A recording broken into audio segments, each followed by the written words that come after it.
Welcome, everybody, to today's webinar on what makes a modern lawyer. The webinar is presented by Litera and Above the Law, and our discussion today is going to focus on a just completed survey of technology in the legal industry that looks specifically at how technology, mobile devices, and AI are shaping the industry in 2022 and beyond. Some of the findings of the survey may surprise you, others may not, but we're going to talk through them in some detail with our esteemed roster of panelists here today.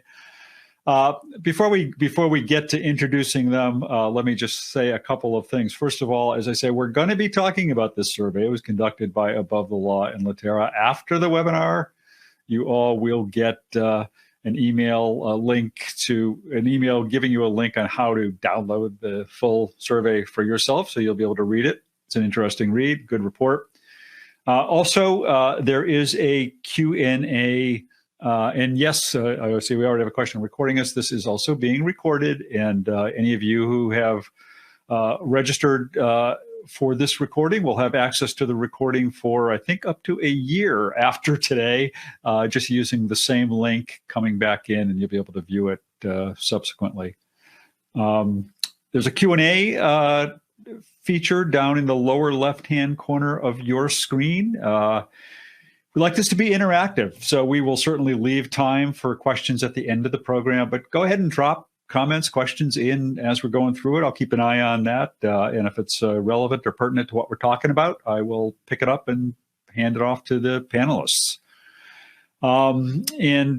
So let's get to it. By the way, I am Bob Ambrogi. I write the blog Law Sites. I also am a technology columnist for Above the Law. And we have a really great panel here today. So without further ado, let's go around and introduce them all in order of the way their pictures appear on this nice little slide here. So Jared Correa, let's start with you. You're muted, Jared, maybe. I should know how to do this by now, right? I mean, seriously. Really? At least, yeah. Really? We talked before. This is our technology consultant. This is my first webinar. No, thanks, Bob. My name is Jared Correa, and I'm a business management consultant for attorneys. I've been doing that for about 15 years and worked with probably 4,000 law firms, small, large, mid-size in that time frame. I run a company called Red Cave Law Firm Consulting. So thanks for having me on. It's great to see everybody. Great to see you, Jared. Next up, Adriana Linares. Thanks for having me too, everyone, especially Above the Law. Bob, thanks for being what I know is going to be a super host job that you're doing. I'm Adrianna Linares. I'm a legal trainer and a legal technology trainer and consultant. I tend to hang out a lot in the solo, small, mid-firm demographics. I'm not a lawyer. I just do technology consulting. I train lawyers how to use their computers. I work part-time for the San Diego County Bar as their technology and practice management advisor, and I run the tech helpline for the Florida Bar. Thank you very much. And then last but not least of our panelists, Theo Lister. Well, funny you say that. Hi, everyone. I'm Theo. I work on Litera's product team, and I say you say that. I have only worked in legal for 8 years, so I think that does make me the baby of the call. Oof. By double digits. I did train as a lawyer, and then I betrayed the practice by going into technology instead, which is a more and more common story, I'm sure. But good to be here, and yeah, we'll see what I have to say. So you're not even just a recovering lawyer; you're a long ago recovered lawyer and moved on to better things. I'm a recovering law student. I couldn't take even the concept of taking that jump. Well, hopefully we don't traumatize you here today with talk of legal stuff. But so this survey, just a little bit by way of background, was conducted fairly recently, February and March, and just published. About 500 lawyers were surveyed about their tech usage. And a range of types of lawyers, from partners and associates to solos to in-house counsel, were included in the survey. primarily in the United States, although some in the UK and Canada as well. So the survey is broken into a number of components. And as I say, we're going to kind of start by talking through some of these. But it starts with this section on current attitudes toward technology. And one of the first questions it asks is, how innovative do you consider yourself in your use of technology? We were talking before we started recording about were there any real sort of big surprises in this report. I think I was frankly a little bit surprised by this. This is only about 13% who consider themselves to be real trendsetters in the use of technology.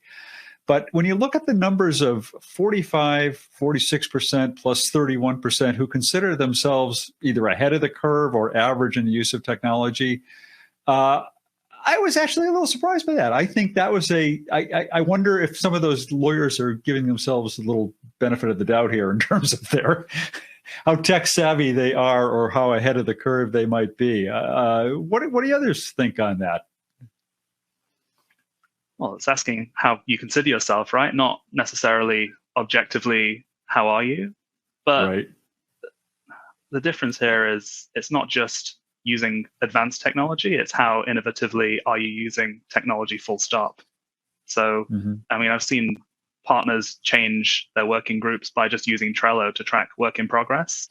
And Trello is pretty bargain bucket in terms of advanced technology. But if you're using it the correct way, then you could call it innovative.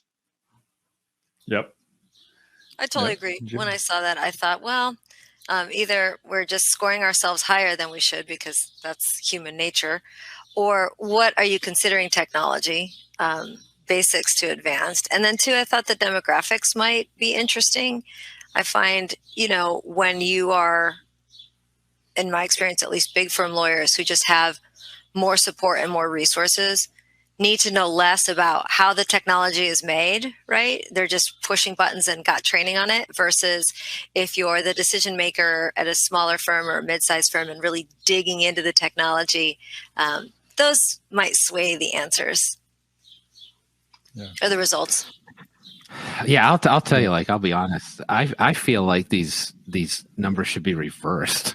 For being honest, I see 10% of attorneys who say they're slightly behind the curve and not innovative. I'll tell you that I view 10% of attorneys as being innovative, and maybe I have too high a bar for that. But using and implementing technology across the practice, I don't see that very often at all. And when I have consulting clients, I often tell them, there's a lot of room for you here to be more innovative than the average attorney. The bar is relatively low. So I know this is largely a self-assessment, but I think these numbers are out of whack in terms of what I see. Well, and I think too, we throw around the word innovative and legal like crazy. I don't have lawyers that are innovating. Okay, lawyers are using technology to practice law, but what I think a lot of them do well is use technology creatively. So a lot of times I wish we would not use innovative across the swath, because it's not a thing. But I like creative. Are you creatively figuring out a way to use a tool like Trello to help you run your law firm better? Then you're ahead of the curve. But if you're sitting there trying to invent a better mousetrap, like a practice management system, then you're trying to innovate, but that's even, thin layer who are actually innovating. So I often wish we would use the word creative instead, or productive. Yeah, that's a good point.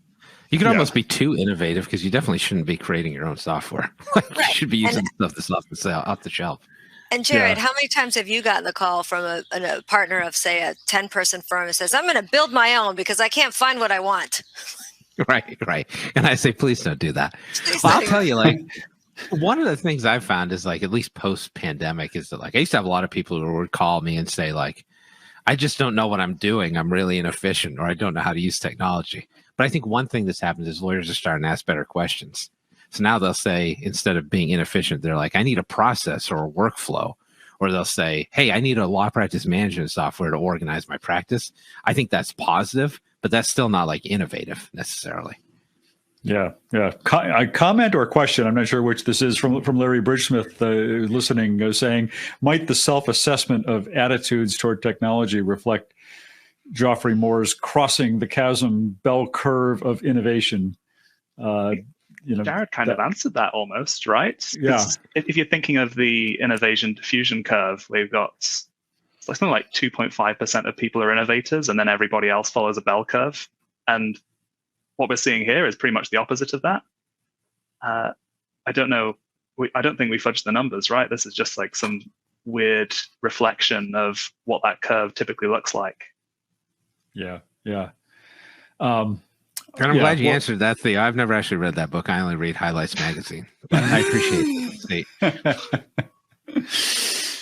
All right. Well, let's go on to the next one here, which the question was, how important do you expect tech adoption to be in your long-term success? And a good 40% think it's pretty darn important. 41% say very important, 16% somewhat important, and 2.23% say not important. And again, what struck me was that sort of the bottom end of that graph, with close to approaching 20% of lawyers kind of saying tech is either not important or not very important to their success. And I have to wonder on what planet they're practicing law right now, because I don't see how you can be successful as a lawyer without technology being a critical component of that. I would agree. I feel like if you're not using technology in your law practice right now, I don't know what you're doing. Are you communicating with clients with carrier pigeon? At the very least, you probably have an email that's cloud-based, at the very least. But yeah, I'm really surprised that that number is as high as it is. But I do think it's encouraging that we've got 80-ish% of people who expect tech to be super important to law firm success, because it is. And yeah, I just find it wild that some people think they don't need to use it. That's just staggering to me still. And every time I think every time I have this conversation, I'm like, I'm never going to have this conversation again. And here we are having it again. Well, I chose to look at these statistics as over 80% believe it's important. And then that's a pretty good statistic. I decided to add the top two together, and that is encouraging. And I mean, the 2.2% to me was so small, and I'm thinking those are partners who've maybe founded a firm and don't actually work too much. Maybe they're the rainmakers. They don't really see how the technology makes the law, and they're just, more of on the development side than on the actual, other development side. Developing business versus developing documents and, getting things out the door. Always looking on the bright side there, Adriana. I try. What's that, Theo? You still got to drive down to the golf course in your car to shake a few hands and schmoozy clients, though. Right. But there is the word adoption in there, which maybe is a little bit different from having technology and then adopting it. And for the people who don't think that's important, maybe they think we've adopted all the technology we need. We don't need to adopt further technology. So I think saying we don't need technology at all, I mean, pretty much everything other than my body that I can see is technology of some description. Arguably body too, depending on which creation argument you ascribe to. But I think adding those top two together, like Adriana said, means that there's no excuses in terms of vendors, at least.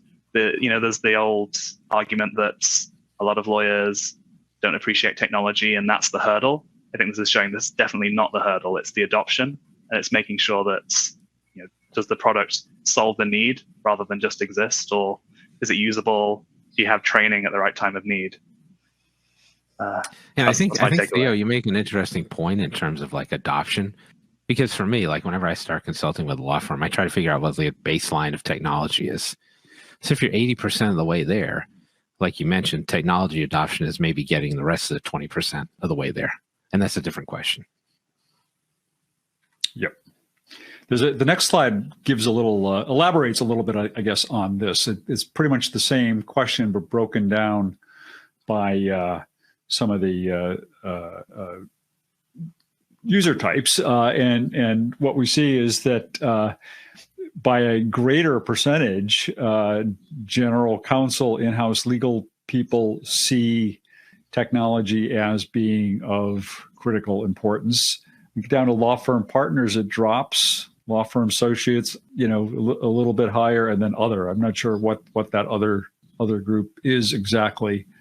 But again, I think it's interesting that general counsel are, by a greater percentage, see technology as critical, as of critical importance. And I think that really reflects a lot of what we are hearing about legal departments today, and the pressures on legal departments to be more efficient and deliver more with less and do more with less, and to monitor their cases and matters and outside counsel more closely. So I think that's interesting. But anybody have any thoughts on this breakdown here in terms of different types? Well, I'm going to guess. Here's what I would say. The reason legal counsel are that way is because they don't actually work inside of a law firm, right? So they're not being slowed down and hindered by what we have always said, which has thankfully changed a lot lately, which is law firms are always behind the curve.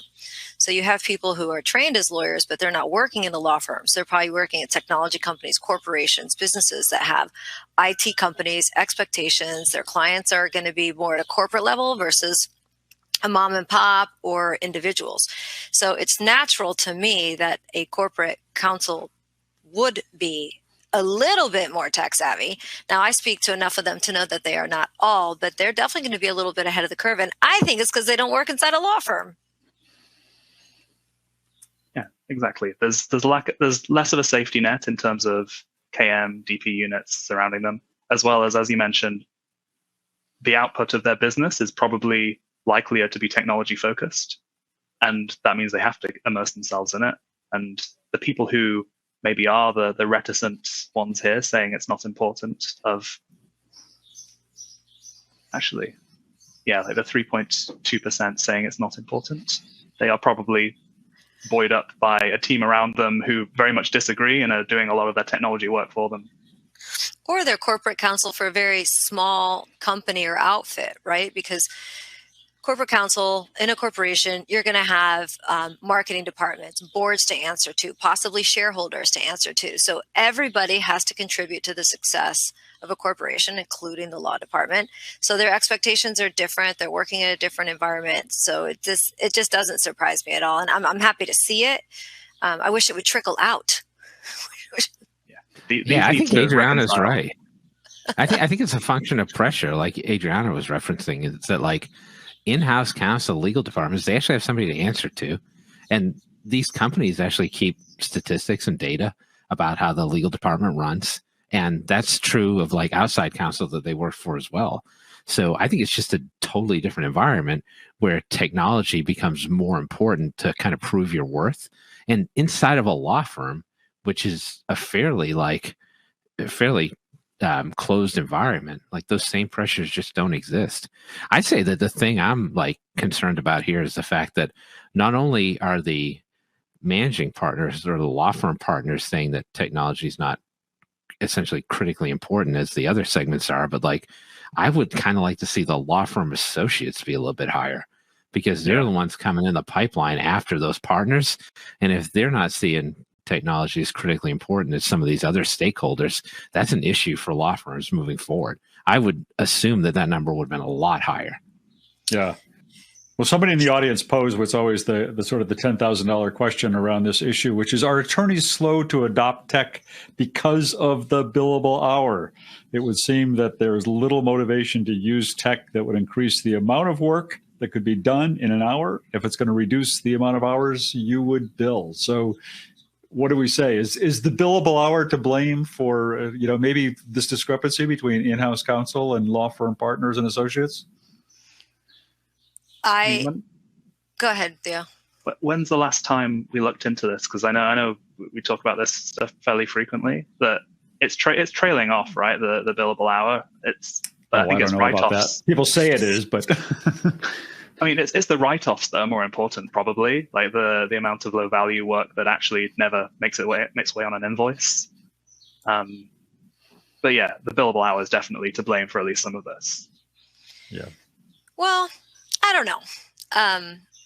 Again, I hang out a lot with solo, small, and mid-sized firms, and while they do still charge by the hour and value the hour, they're also looking to be more efficient and want to enjoy practicing law more. So they're bringing technology in so that while they might still charge by the hour, they aren't getting trapped and aggravated by technology that they don't understand, they don't have, or doing minutia work. So in my world, I don't see that the billable hour is getting in the way. I don't have attorneys or paralegals or assistants ever that say to me, well, I don't really want to complete this task that fast. What I hear them saying is, I'd really like to complete this task as fast as possible without aggravation so I can move on to my next task. So I don't think that billable hour in my world is a hindrance. I think we're seeing a huge shift in lifestyle change, in attorneys wanting to be remote. We know it can be done now. The experiment is over. Most clients will tell their attorneys, I don't care where you are, just respond to me in a timely way, get me my documents in a timely manner, make it easy for me to get to them. And, so they're seeing the light. They want to get out. They want to use technology to be efficient and modern and mobile. Yeah, I largely think that's true. And if you're looking at things like utilization rate, for example, which is relatively low for attorneys, like you ramp that up and you have more time to live kind of a lifestyle practice, which is, I think, what most attorneys want to do, which is to have that flexibility to work from where they want to, when they want to. And the way I look at this, like, it's how do you spend your day? Like, if you can be more efficient, and you're right now billing 3 hours a day and you can get up to 5, you're living functionally a similar lifestyle, but you have more time for yourself and more money. So, and I will tell you that anecdotally, like almost every attorney I talk to, solo, larger firms, like they want to be more efficient regardless of how they bill. It's true. Yeah. Go ahead, Adriana. No, go Bob. Well, I was just going to say, back to Theo's point. I've been practicing law for more years than I want to admit on the record. But in all of the years that I've been a lawyer, I have heard that the billable hour is about to die, and it's alive and well. It ain't going anywhere. It is. Certainly there's much more experimentation with alternative fee agreements, and in some sectors they're becoming much more common. But the billable hour is alive and well. And I do, in fact, I have had lawyers expressly say to me this point that why would I want to use technology that's going to make me more efficient? But I agree with Adriana, your point, really, that it doesn't, there's nothing wrong with being efficient. If you finish one task more quickly, you then move on to the next one. You're still billing time. You're still earning fees. Right. It doesn't make sense as an argument, but it's certainly one that prevails, I think. I think there's sorry. Go ahead, Theo. No, go. I think there's a demographic issue here as well in this data, and Adriana, you mentioned this, I think before we came on, that a lot of Litera and above the law's reach tends to shift towards the bigger firms, and there does become that culture of, okay, if I instruct a top 10, a white shoe firm, I kind of want to hand all of that worrying about the matter off to them and just make sure that they've got it completely wrapped up. I think with that comes the culture of it's okay to spend a few extra billable hours doing some of the grunt work just to make sure that all the I's are crossed and the T's are dotted, which in turn means that those efficiencies you might be looking for aren't always being incentivized the same way that ideally they would be. I'll say two quick last things because I'm sure you want to move on, Bob, and that is I hear from a lot of attorneys who would like to go to alternative billing or flat fee. Their clients don't want them to, because the client wants to know exactly, they want to have better idea of what they're going to be billed for. So A lot of times, and that's actually a study somebody should do. Ask the clients. If you had a choice between check the box for hourly billing or check the box for flat fee, what are the clients going to ask for? Because as usual, attorneys are going to say, I do what the demand is. What are my clients asking me for? So I think that question is always really hard to answer till we get to that, what I think would be a sub question or a previous question. And the other thing I'll just say real quickly about that statistic about the associates. People always say, and Jared, you know how it is in our world, we hear all the time, well, give it to the young associate. He's good with technology. Give it to that new gal we just hired. She's really good with tech. I will tell you right now, young associates are not good with tech. They haven't learned how to use tech in an efficient way to run a law firm. What they are is not afraid of it. And they're more willing to test, embrace, sit for an hour, watch a demo, figure out if it's going to work for me, and then activate the technology. But they're not more tech savvy. They're just less afraid to consider it and see what it can do for them faster than maybe some experienced attorneys. That's what I always find. Yeah, I'm going to sound like a really obnoxious old man here, but yeah, my experience with like younger associates is like they know like technology that they use in their daily lives, like social media stuff, for example, and are very good at that. But like utilizing like business tools is an entirely different thing. And there's a learning curve for that. But the fact that they're more open to it, I think is really great. I just wish that these results showed them as being more aggressive about wanting to adopt it and potentially pushing the managing partners to adopt it. Agreed. Yep.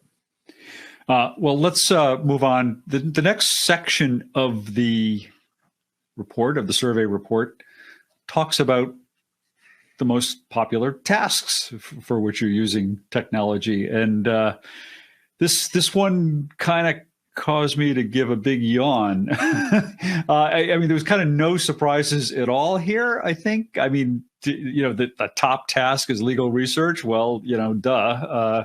You need a computer to do legal research, I guess. Document management, e-signatures. Well, you can't do e-signatures without technology. Although I think it probably is interesting. It might have been interesting to compare this, say, 2 years ago, before the pandemic, in terms of how e-signatures have proliferated. I mean, they've been around for a long time, but it certainly seems like the use of that technology has certainly proliferated over the last couple of years. But I think maybe one that jumped out at me, I don't know why I tend to look at the lower end of these graphs, but to say that roughly, only 25% kind of talked about CRM as an important technology, I guess, or a task for which technology plays an important role, because I think that's maybe a technology that's still underused and underappreciated in legal, and there are some really good applications coming out now for managing CRM in legal, and maybe they're just not being used enough. But what do y'all think? Theo, what are your thoughts on this? I think maybe the respondents, particularly the ones not clicking that button for the CRM, might be the ones that are protected from having to manage the pipeline of incoming clients, because there's no way, right? I can't remember what I ate yesterday. And if you're working in a high stakes situation with multiple clients via email, you're going to want to refer back to something. But it depends on how you frame that CRM system. If it's just reminding yourself of what you said previously, that's one thing. If it's managing the entire process of qualifying a potential client all the way through to landing them on the books, maybe that's the distinction here. Maybe.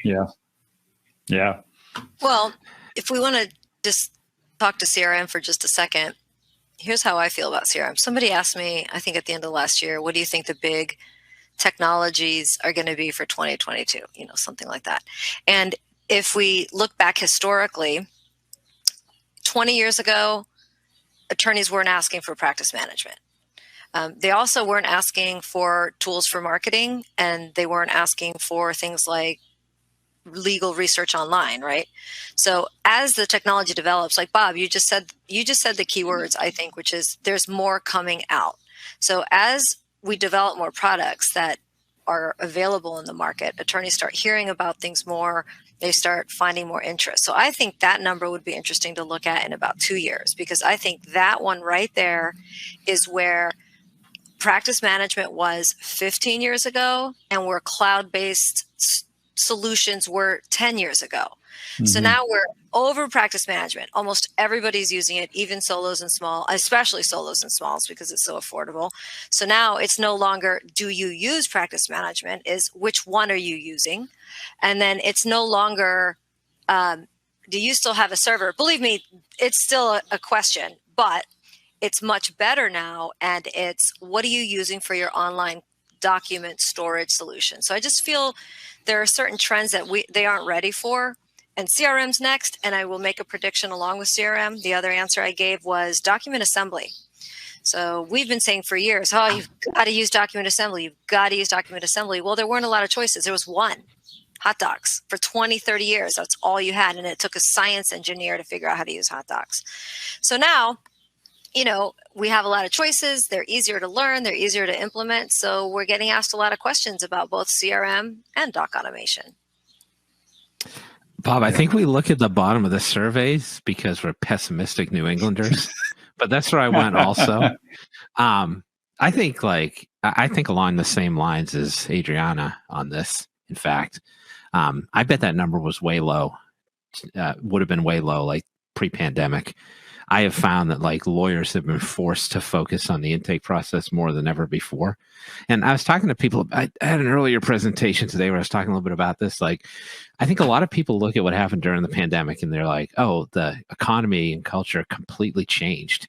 And the way I kind of look at it is like, that's not really the case. Like, we were living in a convenience economy before this, and that only pushed the boundaries of a convenience economy.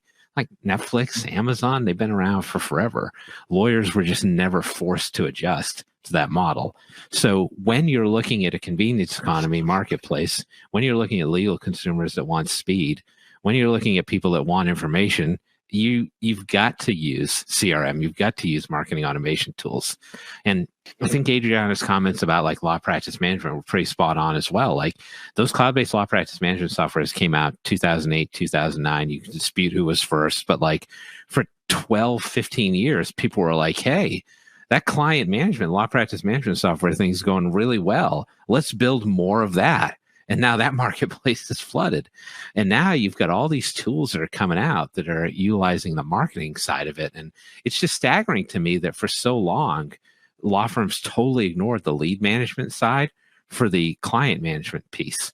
And I view this as almost like a second wave of legal tech, where as you saw that adoption of law practice management software from 2008, 2009 onward, you're going to see a lot more adoption of marketing tools, CRM and others moving forward. And the document assembly piece is big too as well. Those are probably, Adriana's right, going to be the two next big tech adoption fronts for law firms.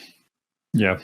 Yeah, and there was somebody in the audience asked about what type of CRM software is out there that fits into the legal space. I mean, there are a number of CRM products that are specifically tailored to, created for the legal space. And I mean, probably don't want to get into listing a bunch of them here, but I mean, if you just Google legal CRM, you're going to find a number of them, and there are some that are designed for smaller firms, and there are some that are designed for larger firms, in different and even different types of practices. But there are certainly a lot of them out there. I think we need to compare calendars because it's becoming increasingly clear that we're going to be here in 2 years, May 2024, talking about this again. The one thing that's, I mean, Jared, you mentioned you went straight to the bottom. I did, and I dug straight into that other category and went into the write-ins. And I mean, the one interesting one to me was somebody saying they were using Remarkable. And I think that does tie into how the consumer level has been influenced in the pandemic, people using BYOD and basically doing whatever they can to get their work done. That's another trend that might end up getting curtailed as things move back to a more office-oriented approach. But maybe in an ideal world, that soft blending of at-home device, millennials very happy to jump into tech, maybe not too good at it, but if that tech that they're jumping into is what they already have at home, then maybe there's a happy medium of having to train them on something new. But hey, I crashed our CRM first day I joined a law firm, so I don't really have much to talk about when it comes to that. It's okay. I'm just surprised that the law firm that you joined had a CRM. Yeah. I just while we're on this topic of what people are using tech for, there was also a question on why aren't there more products geared toward contingency fee practices, especially solo to small. Any thoughts on that? Well, I would say, thoughts. Yeah. Well, let's hear yours, Bob. Well, I was just going to say that, I mean, there are products there are practice management, case management products that are very specifically tailored to contingency fee practices. They're more focused on the case management side of things, but even some of those that are out there do include, like some CRM client intake features as well. So again, not to list a bunch of products, but there are products that are specifically designed for personal injury practices primarily. Yeah, there's a bunch. That was the extent of my insight.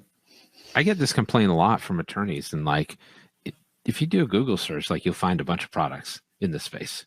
There's a lot. Yep. I agree. But, what I typically will say is, look, even if you have a contingency practice, don't you want to see where your hours are being spent, what your most profitable type of cases are, where you're spending the most time, and you could improve it? So from the billable side, I get that you might feel like there aren't a lot of products out there, but you'd be surprised that a lot of them are hybrid and they work toward flat fee contingency or hourly. But then too, I often say, but contingency is easy from send out the bill, but from the perspective of tracking the health of your law firm and the way you're using those hours, still think you should track at some level the hours, in which case any of those modern practice management programs would work. Now, if you're looking for the special reports, like Bob was saying, for a PI practice or a criminal case practices, then I think there's some good choices out there as well. Yeah, and that's true. Every law firm should be tracking time, because you need to get behind the productivity. Even if you have a contingency practice, everybody should do it. Yeah, and to be completely self-serving for a moment, there are now several different sites, including one that I run, that catalog different legal technology products by audiences they serve and types of tasks that they do for you. So, I mean, if you're looking for products, there are sort of like G2s or Capteras specifically designed for the legal market that are out there right now, and that can be very helpful in finding CRM or personal injury practice focused software. The survey goes on next to talk about mobile device usage, and starts with this question of, are you currently using one unified practice management system that integrates all of your devices, including mobile devices? And as you can see, nearly half say no, mobile devices are not integrated into my practice management system. And then roughly the other half is roughly divided between yes, everything is in a secure system and can be accessed on all devices, or yes, I have a secure system for all devices but use other apps and programs as well. I have to say I was a little actually confused by this question. To me, it wasn't entirely clear. And I wondered whether some of the responses could have been a little bit skewed by the fact it wasn't entirely clear, because like the second answer of I have a secure system for all devices but use other apps and programs as well, does that mean for practice management, or does that mean they just use other apps? I found that a little bit confusing, but overall, I think I would have thought most practice management systems at this point are going to have certainly some integrated mobile capabilities as well as desktop or laptop or whatever else. So this one threw me a little bit. Well, I'll tell you, this was the slide that made me say to myself, who answered these questions? Where I was big law versus small. Because in big law, you don't really have a practice management system built quite the way we do in the mid and the small market, right? Tends to be enterprise level. And I question what is the unified part, because to me, unified would include your marketing, your technology, your management, and your finance. And I have a feeling those who are answering this question probably don't necessarily get into the marketing and the management and probably not the finance side of the practice. So yeah, I think that's just a hard question. Maybe we should go to the next one. Yeah. All right. Happy to do that. Okay, well, all right, we can go on to the next one, which is also a hard question. How do your mobile device capabilities compare with those working on a desktop laptop? I mean, basically, they're asking, to what extent can you do what you need to do on your mobile device? But it's reflective of the first question, which is, again, big law tends to have enterprise level systems that haven't yet developed for mobile. While down here, solo, small, and mid, a lot of products were developed specifically for mobile. And it's almost as if the desktop is accidental, but they're both just as good. So it's a tough question, too, because I'd like to see who's answering the question and what are they using? Like, what are they comparing? Word versus a time tracking system versus, metrics? I don't know. Yeah. Yeah, like a lot of technology is heading in the direction of ambiguity towards desktop or mobile. You build it the right way, and it's effectively a website that loads in one place or another. And then the question is, how fat are your thumbs? So hopefully the ability to work in a mobile manner increases if, of course, you're enabled by the IT administrator not locking down your device for particular activities. Looking at the top and tail of this data, though, it was partners who responded the most saying, I can't work at all without my desktop or laptop, as well as partners likelier to say, I can do everything I need to do on a mobile that I could do with my laptop or desktop, which I think is a theme here I'm seeing in some of the parts of the data, that the partners are the most polarized group in terms of heading for one extreme or the other. And I'm curious if anyone has a theory on why that is.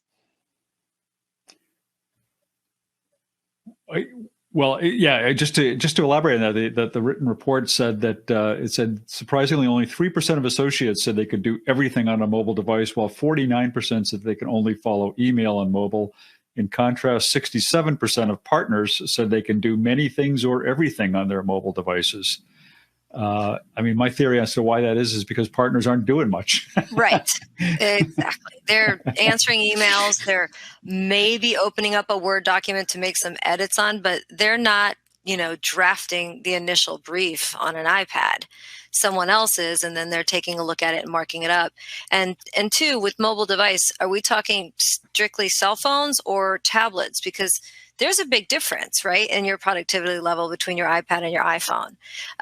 So again, the question's a little bit ambiguous, but I think you nailed it, Bob. I think it definitely, are you mostly texting, calling, and emailing? Then you can be just as efficient. But as soon as you have to do anything complex, it gets hard on a mobile device. I cannot be productive on a mobile device the way I need to be at my desk every day. And I'm a full-blown techie. So I feel like I'm not as productive on mobile either, but I feel like that's also an age question for me. And I know a lot of lawyers that are still like heavily vested in the desktop laptop arrangement. I was actually talking to an attorney the other day, and we were on the phone, and he was like breathing really heavy, and I'm like, what's going on? And he was like taking his desktop computer out of the trunk of his car and carrying it up to his office. It's like a real thing that happened in 2022. And so my take on this is partly that I think the issue for a lot of lawyers is like the desktop applications or the browser-based applications. More of what you can do is obvious than in a mobile environment, especially on a smartphone, where some of the tabs are tougher to discover. Right, you can just array more on a desktop application than you could on a mobile application. So for most of the people I talk to, I'm like, yeah, the functionality is largely there, but it may take you a little longer to find it. And this has been the issue with lawyers for forever. Like, if they're going to look at a technology, they want it to look exactly the same everywhere. But it's really hard to do that with a desktop versus a mobile application, especially on phone. So for me, I think it's, if you want to get used to mobile technology and use it more effectively, it's just a matter of usage. You need to get into it and do it. We use an iPad and bypass this whole discussion by having a big enough screen. iPad Pro. I'm a huge advocate of that. I love that device. I have like 8 of them in my house. Yeah, I may just flip ahead to the next slide here, because it's kind of relevant to what we're talking about here, because this is the question on, to what, for which of the following do you use your mobile device? And some of the tasks listed here were reviewing and approving documents, 61%, tracking and processing deals, 32%, creating content, 30%, other, 30%, comparing document versions, about 19%. I like how other is like a gigantic percentage. Right. What the heck is that? But this is, I think this is in a way interesting, because I don't know. For me, again, I guess it breaks down to, are we talking about your iPhone or your iPad? But I'm not a big fan of reviewing and approving documents on my iPhone. I can take a quick review of a document, but if I have to really get in there and start editing or commenting or something like that, I'm not going to do it on my iPhone. I'm going to be back on my laptop doing it. Tracking and processing deals. I mean, does that mean just following emails? That's one thing. But if we're talking about using a more sophisticated deal management platform, right, I'm not sure you're going to want to do that on your iPhone either. So, well, I was very shocked by that 61% on that top line, reviewing and approving documents. Well, who is doing that? Partners and high-level attorneys. So back to, who's answered the survey, we probably have a lot of partners that don't create content. They're not marking documents for a table of citation, because you can't on a mobile, really. So we know they're not doing that, but it's easy to mark up a PDF file with a nice, digital pen, hit send, and send it back to whoever's going to be doing the actual content development and editing. Yep. This is the question on which I think it was this. Yeah, this was the question on which the report talks about some of the write-in responses they received, and one of them was somebody, an in-house respondent, who said, quote, "The security risks preclude the ethical use of mobile for most legal tasks." Jared, what do you think of that? Oh, Lord. Sorry, I made sure I unmuted myself this time. This is one of those things where, I feel like, when will I stop answering this question? 2050? 2060? And it's a subspecies of other questions, which is can I use cloud-based technology as a law firm? Yes. The answer is emphatically yes. Most states at this point, and you probably know the number better than I do, Bob, have come out with some sort of ethics opinion that says cloud-based computing is fine for lawyers, and I would extend that to mobile. I think it's a non-issue at this point. And even if ethical regulators wanted to make an issue of it, what could they possibly do? Are you telling lawyers they can't use their smartphones? You could potentially tell lawyers they couldn't use Gmail 10 years ago? There's no way. The horse is out of the barn. There is no reason you can't be using mobile technology, cloud-based technology as a law firm. Now, you still have to secure it, and that's a different conversation, but you can use it. But it's easier than ever. It's a law. Yeah, it's easier to secure it than ever before. Yeah, I'm not saying it's complicated. Right. I was talking to a CEO of a legal tech company a couple of weeks ago, who was telling me that when he first went to a conference, to show off his cloud-based legal technology, one of the lawyers came up to his booth and said, "Did you know that it's illegal for lawyers to use anything in the cloud?" And he said, "Illegal? I did not know that." He said, "Yes, I'm sure it's illegal." Bob, somebody said that to me last week. So I feel like we're doing God's work here. But to Adriana's point, it's not illegal. It's easy to secure the data, and B, it's simpler to secure the data. Gosh. So Call Okay, us. Let's We're all happy let's talk put about that this, to I'm rest. sure. It's not illegal. Yeah. It's yeah. So, not. Theo, did I It's cut you gotta be off? the- Are you good? It's got to be Go the ahead. securing of the data that's the person is fixating on rather than the Yes. inherent nature of using cloud. But like speaking up for the 25 to 35-year-old demographic, which apparently by this point in life have lost at least 3 mobile phones, which I have not, but who knows? There is something in there about a literal hard drive of potential information, but it's encrypted. That's the thing. It's encrypted. You're not getting in there, but it can feel a little bit like handing away the keys to the kingdom. Yep. Oh, for sure. And that can all be secure. Theo, are you saying that I'm older than 35? Sorry, we should probably continue on. All right. Well, yeah. Let's just before we run out of time here, get the last couple of slides here on everybody's favorite, artificial intelligence.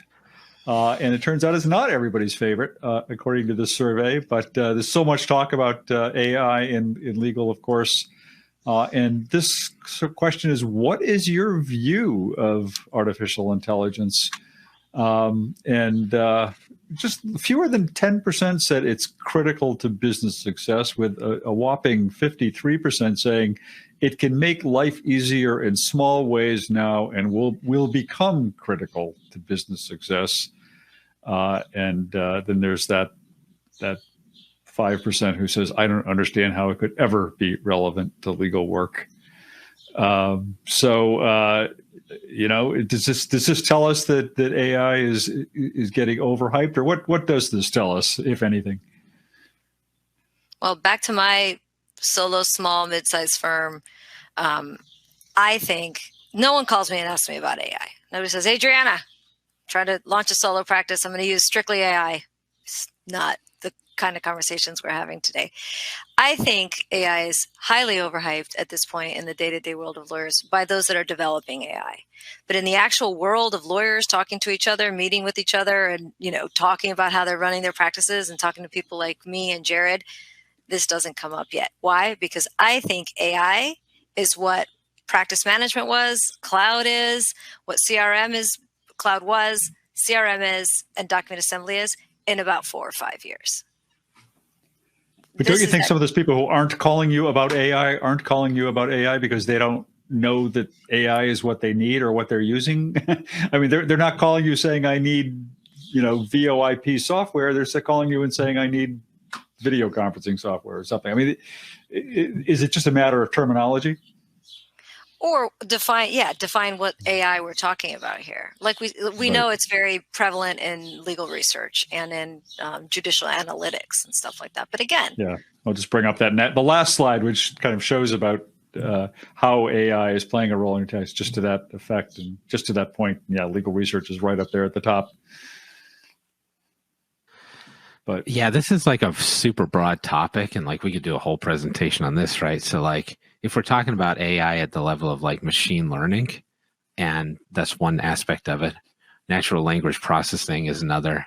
And then kind of what we're talking about with the legal research tools, I think, is more about like surfacing data and presenting it in a way that is readable. So like historical judges' opinions, that kind of thing. So, but I do think like when a lot of lawyers hear about AI, like I still think the notion is like, can I get a robotic dog to bring my pleading to the courthouse or something like that? And that's not really what I think AI is going to be in legal. I think the way I look at it, at least in the near term, is, are there rote tasks that administrative people or lawyers are doing that could be done by technology instead to free up the lawyers to do higher level tasks that they can get paid more for? And I think if you look at AI in that context, like it can be really useful for law firms, but obviously the technology has a little bit of ways to go before we get there. That's kind of my take on this. Yep.